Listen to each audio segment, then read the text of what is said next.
Hello everyone, my name is Matthew Frailey, founder of BreakpointTrades.com. Founded a website back in 2003, 21 years ago, to provide advanced technical analysis, market commentary, trade ideas, and our passion, mechanical trading systems, such as our mean reversion systems and our amazing KISS systems, trend systems, right, in the KISS STS tables. Okay. Today, for example, on the KISS systems, we had new smart trailing stops generated for the Dow Jones ETF. For IWM small caps, as you know, small caps have been outperforming lately, finally playing some catch up. Money's been rotating into there. That trades up about 8%.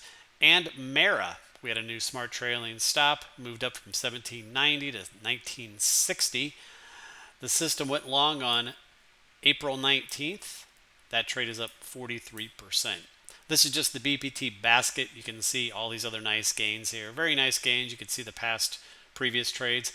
These are not back tested trades. These have all been live trades. Again, if you're just on YouTube, you're missing out by not being a subscriber. Click the enroll button, and when you go to this sign up page here, our best subscription is our 6-month. All the subscriptions are the same. I get that question once in a while, what's the difference between quarterly and monthly? And there's no difference. The 6-month, though, you get about a 50% discount based on time. So the vast majority of our subscribers use our 6-month. So if you're just on YouTube, hopefully to see you on board. Anyway, let's go and get back to this video market newsletter at hand. It is Monday, July 15th. This is the back-end recorder for our standard web page format newsletter. And I'm going to go and get this recording started now. Hello everyone, this is Matthew Frailey with BreakpointTrades.com. This is the Monday, July 15th newsletter. Hope everyone had a nice weekend. As you know, Steve Nelson did the extensive weekend newsletter. I'll be covering everything again here this evening, and I'll probably discuss a few charts for those of you who maybe didn't watch the weekend newsletter, or if you're just on YouTube. The newsletter here is divided into 5 major sections. Again, the same general format that I always keep. First off, our opening statement. Talk about some admin things such as our KISS systems. Then we go and move on to the general market analysis, where we look at the major indexes, Dow, S&P, NASDAQ, Russell 2000. Look at a few important indicators. Look at bonds and the 10-year treasury yield. We're also going to look at the yield curve tonight. We'll review a select major handful of the major sectors. We'll also look at the US dollar, cryptocurrencies, commodities, precious metals, GDX, and we'll follow up with some trade ideas. Guys, this week is OPEX, that is options expiration. So sometimes you can get some volatility into that, but more importantly, usually the market goes where the options, where most people have positioned their option plays. And so especially after this week, it's going to be interesting to see what happens there. But otherwise, earnings season has started. That's important. And, as far as those of you looking for a big major top in the market, usually the market holds up during earnings season, okay? Almost, not all the time, but almost always. That said, wouldn't shock me to get a little pullback here at any time. But again, we are in earnings season. Otherwise, as far as the market today, again, general update for the major indexes. Once again, the Russell 2000 led, up another 1.9%. It's really had a monster move since early last week. We'll cover that shortly, but let's go ahead and move on. Let's talk about some of these KISS systems. So item number 2, this image is directly from the website. Again, the KISS systems. I'm just showing the BPT basket. Remember, we have all these different baskets. And today we had new smart trailing stops. You can see generated on the Dow Jones ETF, small caps, IWM, and Mara. Mara trades up 43%. Previous trade, it made 30%. So if you were trading the KISS system on Mara, you would be up 70% from this trade and the last trade. Again, these aren't back tested. These are live trades. Those of you who are subscribers know that. These have been live on the website for over a year and a half now. Next, let's go and move back to the general market newsletter. So item number 3 shows the index sector table, what transpired today. Like I said, gains for the indexes today, you can see with the S&P up about 0.3%, the NASDAQ 0.4%, the Dow up 0.5%. But once again, the Russell small caps leading. Remember, they led greatly last week and this week again. So up 1.9% today. That's a big outperformance relative to the other indexes. Again, this had a big move last week. As far as the 21 market sectors, most were up, but you could see some weakness here. Retail, consumer discretionary, consumer staples, utilities especially, drugs, healthcare. Otherwise, strongest sector today was the oil services, up 3.8%. All right. Transports had a pretty nice day as well. They're actually taking out some resistance, and the bank's financials also took out a nice resistance, which I'll show you when we get to the sectors below. Currencies, US dollar up 0.17%. Cryptocurrencies, nice day, nice move on the weekend, nice day today, nice move on Bitcoin and Ethereum. The crypto stocks such as Mara, MSTR, HUT, etc., they've all been moving nicely. Big moves today on those. Hopefully some of you have some of those positions. Now, commodities mostly bloody red here. In fact, only some strength in coffee and sugar, which I doubt most of you or any of you own. But weakness across the board here. By far the weakest is natural gas. It's absolutely been being taken out to the woodshed. After it stalled at its 200-day moving average about a month ago, it has just been melting down. So big sell-off there. Again, the index, DBC, down about 0.7%, crude oil down 0.4%, copper down 1.5%, uranium down 1%, agriculture down, corn, wheat, you name it. And the precious metal area, gold was up while silver was down 0.75%. So you have some bifurcation there. That said, the stocks were down, GDX. Again, they didn't have a big down day, but they tend to lead.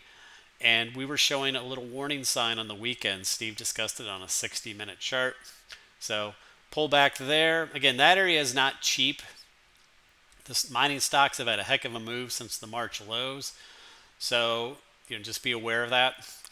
And as far as the bond market, bounced today on the 10-year and 30-year Treasury yields. Next, item number 4 shows the economic news calendar. As I state, this week is OPEC, so options expiration on Friday. It's the third Friday of the month, right? And tomorrow, the 16th, don't have much here on the docket. I would check earnings. Again, you're trading individual stocks, guys. Make sure to check those earnings, okay? Most of the FANG stocks are reporting next week or the next couple weeks. None of the FANG stocks like Meta and Apple are reporting this week, okay? Next, let's jump to the index chart. So the first chart below, item number 5, is the daily snapshot of the 5 key major indexes. So you can see, again, the Dow here. It's been, the Dow and the Russell have been playing some catch-up to the S&P and NASDAQ. So you can see the Dow was up today. It's actually at a new all-time high. The Russell, you can see here at the bottom, has been, came to life last week finally and has really been playing catch-up. In fact, it's outside its upper Bollinger Bands 3 consecutive days. So getting a bit extended short term. The NASDAQ and S&P, you could see, they actually pulled back last week. Especially the NASDAQ, you got a little lower high so far. For the S&P here, you got a little doji today.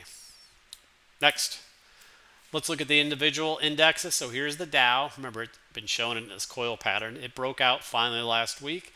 Been moving up nicely, playing some catch up. Chart number 7, here's the Russell 2000 small caps, IWM. Remember, they held this demand zone. So this was a good area to take a shot, several weeks ago. You could have bought that and you had to be patient. It held that demand zone. Finally, last week, had a big gap up. That was a breakaway gap. Remember, we've been looking for this wave 5 up. You can see how we have this counted, this kind of diagonal pattern, 1, 2, 3, 4. We've had this 5 up here for a couple months, guys. We've had this 5 up here since IWM was well down in this range. So that's what we favored, and that's playing out now. And you can see, again, everything confirmed. You had a trend line break in the RSI. That's always a good signal. Everything confirmed here. Great buy. Now, maybe this upper trend line here might offer some resistance. You can see it's coming up, especially if we gap up a little bit tomorrow. That could be tagged. Next, chart number 8. Here's the 2-hour chart. So last weekend and last Monday, I showed the 2-hour coil pattern. It was tightly coiled. I love coil patterns because they tend to produce explosive moves. They're also called coiled springs, kind of like energy builds, and when they finally break or release, price really runs. And you can see it was great. Even if you bought that gap up out of the pattern, that's called a breakaway gap. You can see the increase in volume. Those are still low risk. Obviously, it was better to buy it in a pattern. Here's an example, guys. So when you saw the coil here, you could have bought IWM or TNA or whatever. You could have bought it right here in the coil with a very tight stop right below that uptrend line. So your risk was defined, stop was very tight. That's what I do a lot of times instead of waiting for a break. Now, you did technically get a break early last week, a very slight break. Hopefully, a lot of you guys bought that because it's been a heck of a move. Again, heck of a move here. It appears to be some sort of wave 3. So it is getting obviously overbought. You can see how wide the moving average ribbon is. By the way, the coil here, when energy is built, typically your moving average ribbon is all pinched. So everything lined up there. But anyway, it is getting a little overbought here, but my thought would be a pullback would just be a wave 4. Okay. Next. Chart 9, here's the weekly view. Again, you can see how it broke out of that coil on the weekly last week, following through already. We're well up into this supply zone that I've had in place for, all year long, essentially. You can see how last year and in 2022, we held that major support at 160. That was a major level, guys. That was resistance in 2020, right before the COVID crash, and it became support those last couple of years. Next. Chart 10, here's the equal weighted S&P. So again, kind of like the Russell.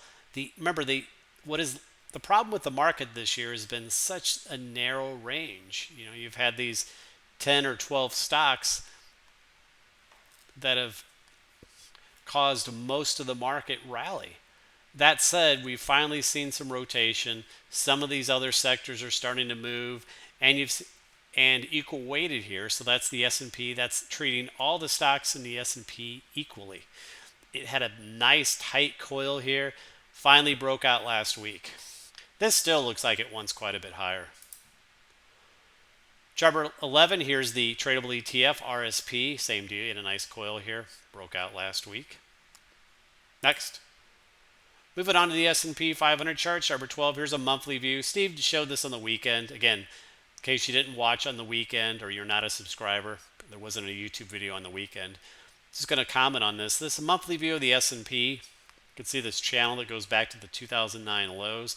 I'm just showing this because perhaps that upper channel is a target. You can see not too far away, still probably a few hundred points, but could be a target over time.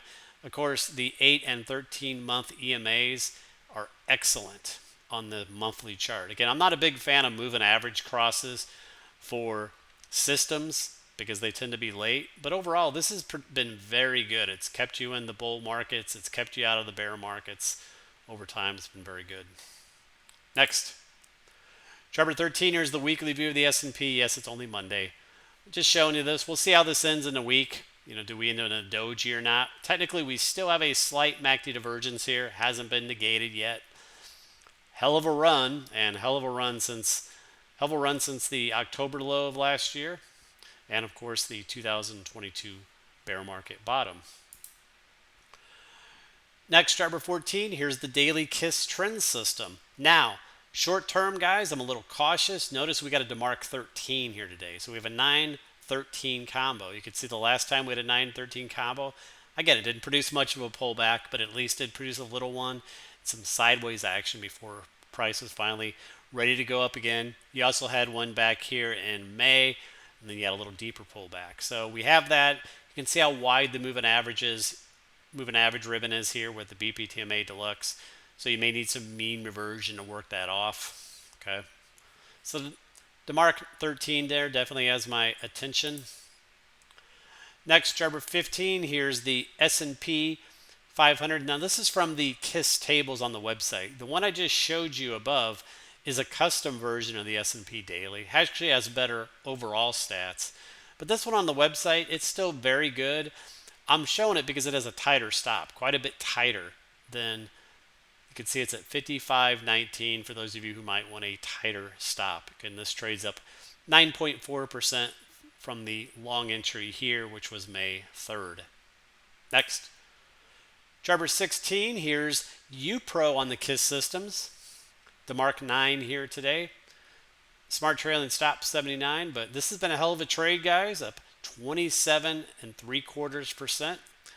Awesome, and of course it caught a big trade before that, so 2 back-to-back big winning trades. Next, chart number 17, here's the 4 time frames we like to monitor. First, the daily up here on the S&P, again, a DeMark 913 combo, wide moving average ribbon, ATR, that's your big support. Support on the 195 minutes, the ATR, really all the time frames here. Next, chart number 18, here's a clean daily view of the S&P 500. Again, we're just continuing to uptrend, just this clean channel, no changes, guys. Like I said, continue going higher.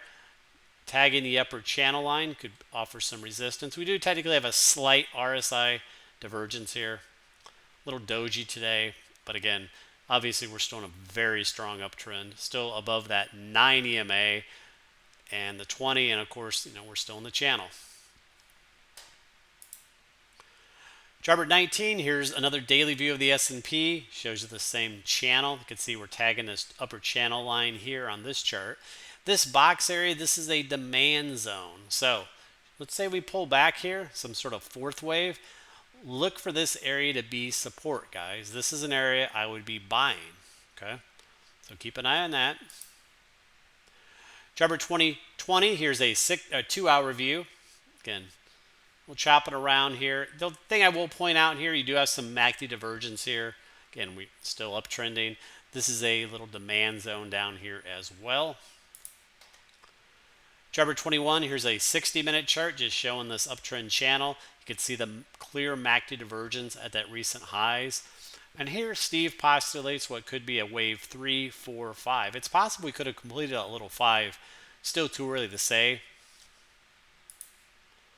Chart number 22, here's a 30-minute chart. You can see last week how we bounced off this demand zone. Next, chart number 23, here's the triple Q's KISS system. So S&P has a DeMark 13. This one had a DeMark 9 last week, and we did pull back nicely from that. You could see the last time we had a DeMark 9, nice pullback. Again, ATR is your support. I'm wondering, can this make a new high, or is this like a wave A, B, and it needs a little wave C down? We'll see. Image number 24, here's the 4 time frames. Here's the daily up here on the upper left. Now the half day, again, this looks weaker than the S&P. You had the DeMark 13 last week, pull back.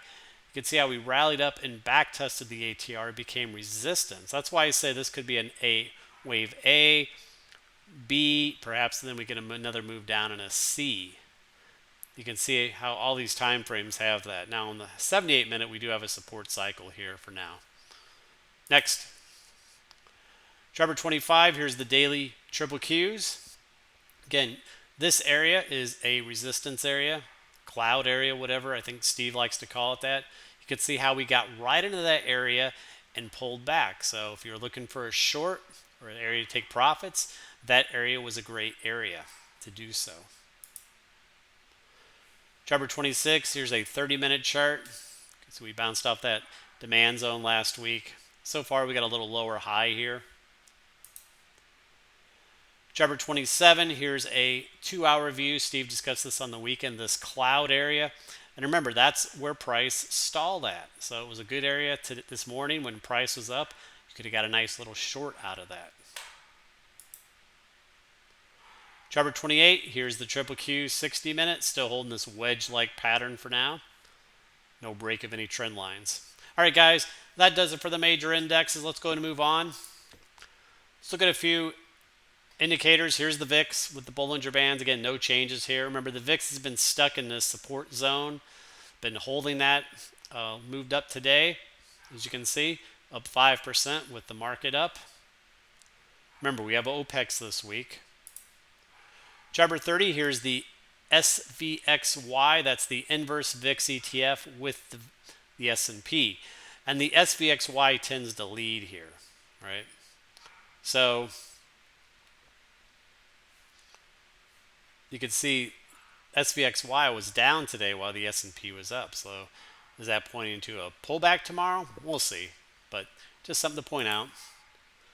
Next, chart 31. Here's the McClellan oscillator, NYAD advanced decline. Just showing you this because Steve discussed this on the weekend, but we did start having broader participation in the market last week. You could see how this, you can see this clearly in the advanced decline issues NYAD indicator. Also, chart 32, here's the percentage of stocks in the S&P 500 that are above their 50-day moving average. Remember, this was stuck around below 50%. Well, finally, again, last week started moving up. It actually took out this little coil. So we did start seeing some participation, finally. Chart 33, here is the NASDAQ and NYSE with the NIMO and NAMO. Those are the McClellan oscillators. I plotted these as histograms with Bollinger Bands. So I like to see whenever these go below the Bollinger Bands or above the upper Bollinger Bands. Below the lower Bollinger Bands tends to give you nice bottom trades, as you can see. But notice, even today, it is now above its upper Bollinger Bands 3 consecutive days on the NAMO. So 1, 2, 3, and it looks like the NIMO as well. So usually that means strength, right? But it also, after 3 days, that's also showing we made it a pullback because usually it doesn't stay above that upper Bollinger Bands that long. Next, let's move to the bond market. Chart 34, here's the 10-year Treasury yield weekly chart. Been monitoring this weekly coil for quite a while. If you've been following us, as you know, you could see slight bounce. We closed right at the coil trend line last week, bounced off of it today. So for now, trying to hold that support. Chart 35, here's the daily. Again, still in the same little downtrend channel. Little bounce up today in rates. You can see, did find some support near that 61.8 fib, but otherwise, again, it's still in the confines of these trend lines. Chart 36, TLT, 20-year bonds. Remember, this closed at resistance last week, just like the TNX closed at support, so it's pulling back. Remember, bonds and interest rates move opposite to one another. That said, for TLT, the weekly here is what's my focus for me. Nice tight coil. Remember, these coils can produce powerful moves. Kind of looks like does look like a bullish coil. So if this were to break out, rates would come down, and that would help the market further go up. So keep an eye on this weekly coil. Finally, chart 38, haven't shown this for a while. Here's the yield curve. That's the 10-year divided by the 2-year. Remember, this has been inverted for, and I haven't updated it. This was from May 13th. It was inverted for 678 days. So you can do the math. You know, it's going to be over 700 days now. This is the second longest in history that the yield curve has been inverted. You know, longer than the 2008, longer than the 2000, longer, you know, the longest was in the 1920s, okay?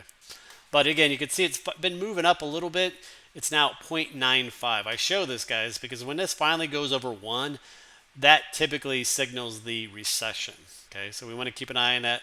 I do believe that's coming, despite all the pundits on TV saying we're going to have a soft landing. A recession's coming. The chart I don't have here tonight is the unemployment chart. Remember the employment chart, I showed that unemployment is now going to be uptrending. So that'll work higher over time, and I think that's when we'll see the recession. Next, chart 38, here's S&P versus high yield corporate. Again, they move together, so no divergences here at the moment. And here's a weekly chart of the S&P to high yield corporate. And again, this really shows you guys how well these two instruments trend. High yield corporate bonds with the market. That's why you always want to keep an eye on the high yield corporate, because if you start seeing a divergence, usually that's kind of indicative that the S&P will play catch up. But there's no divergences right now. All right, moving to the market sectors. Chart 41, here's XLK Technology, a little black candle today. Again, so far still below last week's highs. We're still holding that 9 EMA. Last highs had some RSI and MACD divergence, but again, haven't lost any supports. Chart 42, Biotech had a nice tight coil, broke out last week. Remember, this follows small caps quite a bit. So the fact small caps are rallying, not surprised to see biotech rally as well. Chart 43, here's XLF Financials. Remember, we're showing this coil pattern. Finally broke out last week. Nice move, a nice follow through today. Again, these are tradable ETFs, so you could have bought this last week. Very easy trade. Chart 44, utility or transports. Remember, they were underperforming since March relative to the general market, but they had finally consolidated into this pattern we've been showing, finally breaking out today from resistance. Chart 45, industrials. Remember, I was showing this pattern, finally broke out last week from this triangle-like pattern. Chart 46, here's one to watch, consumer staples. Triangle-like pattern, ascending triangle-like pattern. We'll see which way this breaks. Again, this is a tradable ETF, so trade the direction of the break, or you could take a shot inside the pattern with a tight stop. Chart 47, real estate. Real estate's actually came back to life here. IYR broke out last week, testing those highs. Chart 48, home builders also broke out last week. Basically held that demand zone, got basically tagged the top of it. At the time, I thought it might move down to the 200-day moving average, but instead it held that area. Took out the downtrend line, and now it's into a supply resistance zone. Okay, so that's resistance area. Chart 49, XLE Energy, nice move today. Remember, perfect rally off that 200-day moving average in mid-June. That was a great area to take a shot long. Rallied up, stalled at the downtrend line, but formed a higher low. Now, why did it form a higher low? What I don't show here, guys, is this was the largest rally in the downtrend. So that was a bullish symmetry break. When you get a symmetry break, you look for a higher low, and we got that. So today, taking out the downtrend channel. It would have been nice to see it close near its highs, but technically still taking out the channel line, and volume increased on it. Chart 50, here's oil services. Now this was the strongest sector today, up 3.8% off the highs, but nice move, nice higher low early last week, good volume. This looks good. Chart 51, here's oil services weekly chart. I've been showing this weekly for a while. I've been stating if you're a swing guy, like a longer term guy, you could easily be long oil services and trail a stop up below the weekly uptrend line. Okay. And that gives it plenty of room. Otherwise, I think eventually OIH will make it well up into this area. So up in the 420s, that would be a heck of a percentage move. Chart 52, XOP, another one I've been showing. S&P oil and gas exploration. You can see how it held the 200-day moving average last couple months on 2 tests. Finally breaking over this channel and 50-day moving average today on some expanding volume. So energy area looks good, guys. Now moving on to commodities, here's DBC, just showing the weekly. Again, a couple weeks ago we tagged that upper weekly coil and we've pulled back from it. So still monitoring this coil. It's been forming for almost 2 years. Sometime maybe later this year it'll finally break the coil. Chart 54, here's crude oil. Now this is a weekly chart. It's only Monday, but just showing this because this also has a nice coil. Chart 55, here's the daily. You can see the same coil on the weekly here. These uptrend line, downtrend line where we stalled. You could also see the support and demand zones, which have been very effective. Chart 56, UNG, natural gas, down 6.6% today. This has absolutely been pummeled over the last month and a half. Natural gas, they also call it the widowmaker. It's very difficult to trade. So you should get the joke, but anyway, you could see just how it's been stalling with the 200-day moving average over the last year and even the last time. It's now down into a potential support zone, but boy, it is ugly, ugly. We'll see if it can find some support in here or not. Little increase in volume today. Maybe we're getting a little washout. Jarbor 57, copper, little down day today. You can see it's been stalling a little bit around its 50-day moving average, but holding the 20-day. Jarbor 58, DBA, again, did bounce off that demand zone a couple weeks ago. That demand zone's been pretty strong over the last few months since March. But the last bounce stalled around these moving averages. Again, still holding that for now. Or still holding above this first demand zone. And Jarbor 59, here's the weekly. Like I said, I view this as some sort of ABC, large ABC pattern. Jarbor 60, uranium, had a nice breakout last week. Pulling back today. Still above its 50-day moving average where it found some support. And moving to crypto, here's a Bitcoin up. Nice up over the weekend. It had a nice bounce today. You could see I redrew this pattern. That was a nice support area that it rallied off of. Jarbor 62, here's the weekly. So we've had this wave count structure since last year. So 5 waves down, and we've had this 5 waves up. To me, this looks like a textbook wave 3 up here, which we've had labeled A, B, C. So 3 waves, corrective pattern. So if that's the low, eventually we're going to look for a new high in a wave 5. Jarbor 63, here's Ethereum. Nice move as well, playing a little bit of catch up. Slight move out of this pattern today. Here's an ETF, ETHE. There's definitely better ones, some of the new ones now, guys. I just had this on our chart list, but this is going to follow Ethereum basically. By the way, we had it as a long idea back here in May, early May on this coil, and it had one hell of a move on that.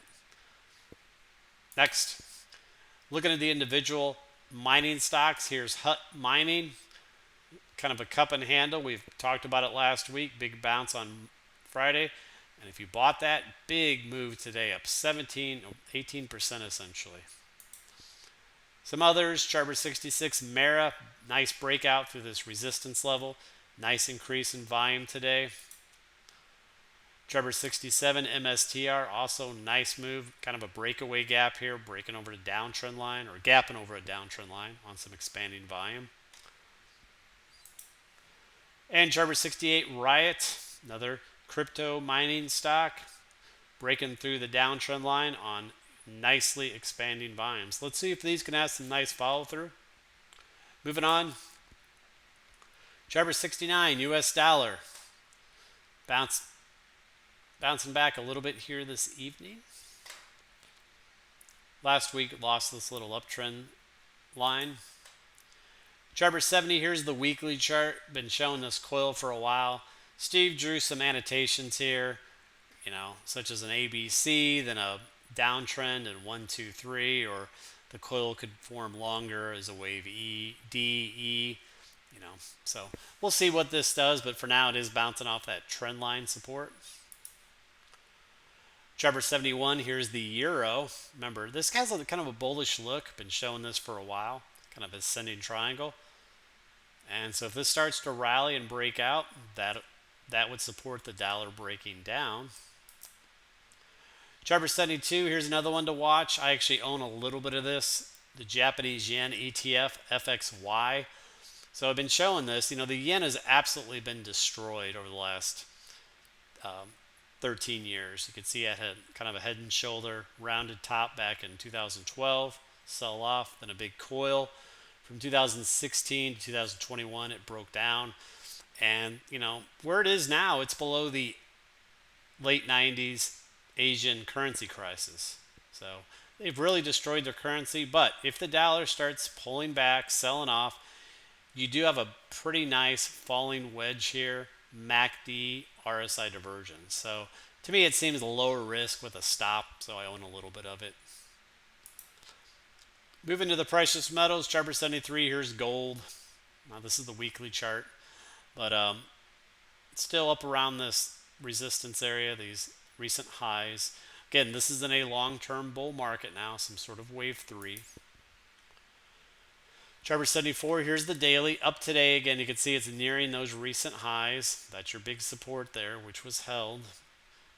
A couple weeks ago, we took out the downtrend line resistance. Charter 75, here's silver. Little pullback today. Remember, gold was up today, silver was down. This is the weekly chart.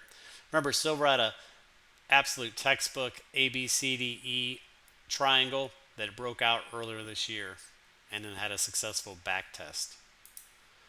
Charter 76, here's the daily. All right. Next, looking at the mining stocks, Charter 77, GDX, again, off the highs today, slight down day to day. Nice move out of this channel break a couple weeks ago, but this area is not cheap at the moment, so obviously it's uptrending. Just be aware of that. What helped the GDX recently is the stocks have been leading.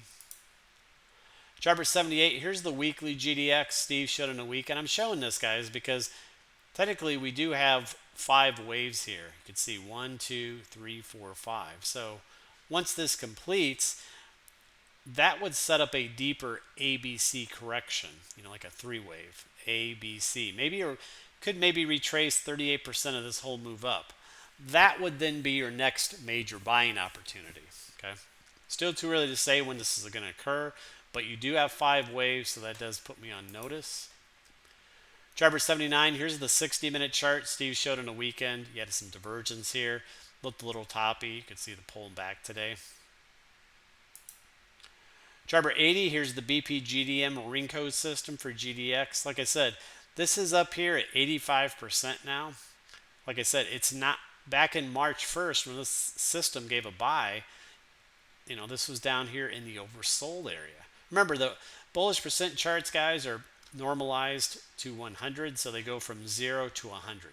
All right, so this isn't cheap up here. Now, could this go up and make a new high? Yes, but that would, if this went up into the 90 percentile range, that would form a pretty good MACD divergence, and you would have 9 out of 10 of the stocks on point and figure buy signals. So usually that's toppy. Remember, gold stocks are not in an area like they were in March. Next, looking at a few of the individual precious metal stocks that I've been showing. So CDE was one I put out a couple weeks ago. It's a silver stock out of this coil. It did provide a very nice trade. Hopefully you guys caught that. We also had it back here in the March time frame, this rounded bottom. So that was a hell of a move. Basically doubled from there. Charter 82, Newmont, remember, had a nice tight coil, busted out a couple weeks ago. Great move off the highs today. And Charter 83, EXK, it's a silver stock, had a heck of a break from that channel. We had it as a long idea back here, guys. March 1st is when that triggered. So hell of a move up. And Charter 84, pause in the silver stock, down. This is a weekly chart, down 2% today. It's also had a heck of a move. Again, guys, once this area does have a little top in place, a wave 5, I'm looking for a deeper ABC pullback. But to me, that'll be a great buying opportunity. All right, moving on to the final part of the newsletter is the trade ideas. So STVN was a long idea I put out a couple weeks ago. I didn't put it out when it was in the wedge here. I saw it break, and I was looking for a higher low, which we got. That was a good area to put a tight stop, and it's had a nice move. Hopefully you guys take some nice profits already. Charter 86, Sentinel 1. Nice breakout today, testing its 200-day moving average. Charter 87, Caterpillar, clearing some nice clean horizontal resistance. Perhaps one target area is up into here, 355 to 365. That's in the next supply zone. Charter 88, Rivian, out of this inverse head and shoulder pattern. This has had one hell of a move. Finally, a little profit taken today, but it's been a heck of a move from down here. Congrats if you bought it down there. Charter 89, here's Ford, up yet again today. This has been a heck of a move. We had it on our watch list back here in June in this coil. You can see why I like these coil patterns, guys, because they produce nice big moves. Charter 90, MDGL, I've had it on the watch list. Honestly, I stopped out of this today, guys. You could see it briefly took out that upper trend line yesterday or last week. Lost this little coil trend line today some. I stopped out. Again, if it curves, if it tries again, if it finds support here and rallies up, I may try again. But for now, I got stopped out of it. Driver 91, AMD. Remember, this was a nice long idea out of this channel. Nice moved up into this supply zone where it's finding resistance logically. Driver 92, Intel, also had a nice pop out of that base. Based on the volume pattern, still kind of flaggy looking, so we'll see. Driver 93, here's Tesla. So Tesla's had one hell of a move. We had it on our watch list back here. Remember, the KISS systems have been long this since, I think, April or early May. But, you know, again, it got way ahead of itself. Look at the moving average ribbon, how wide it got here. I'm wondering if this was a wave A down, a B lower high, and then we get a move down in a C. That's something I could see manifesting. Driver 94, TSDD, that's the double inverse ETF for Tesla. Last week I put this out. I gave a nice little mean reversion trade to its 9 EMA there. I know at least one of you guys got that, and you took profits. Remember, on these mean reversion patterns, my main target is the 9 EMA. Sometimes that's all you get. That was a great area to take profits. It's pulling back. Now I'm wondering if it's going to find support here and try to move again. That moving average ribbon is still very wide. Hasn't been worked off. Driver 95, here's the 60-minute chart. So I took a shot on this again. I have a stop right there at the lows. Driver 96, YY, here's a potential long idea, kind of a flag potential. Target area would be up into here, fill in that gap, and that's your supply zone. Finally, just following up on some of these dividend plays, DSL, ex-dividend date is the 17th, so you know that's 2 days from now. This is a nice monthly pay and dividend play. You can see the dividends here. Pays about a 10.5% annual dividend. I've been getting these dividends here for a while, so I'm just going to hold my shares to get this next dividend. Driver 898, OXLC, another one. This one is on the 17th as well. Again, I've bought this back here. So I'm up on the stock and hopefully get the dividend. This one pays an amazing 19% annual dividend. It pays monthly. So the 17th, that's coming up. Driver 99, AMZA, another one that pays monthly, pays about a 13% annual dividend. I don't have the ex-dividend date on this one yet, but you can see the last ones have been, you know, around the 20th. So this probably is coming next week if I had to guess. And chart 100, UTG, utility stock. This also pays a monthly dividend, not as big as the others. Pays about a 6.5% annual dividend. The next ex-dividend date is July 19th. And you can see I added the next ones, August 16th and September 17th. Okay? All right, guys, that'll do it. We'll see what happens tomorrow. Check on futures. ES futures are up about 9 points. All right, have a wonderful evening. Take care.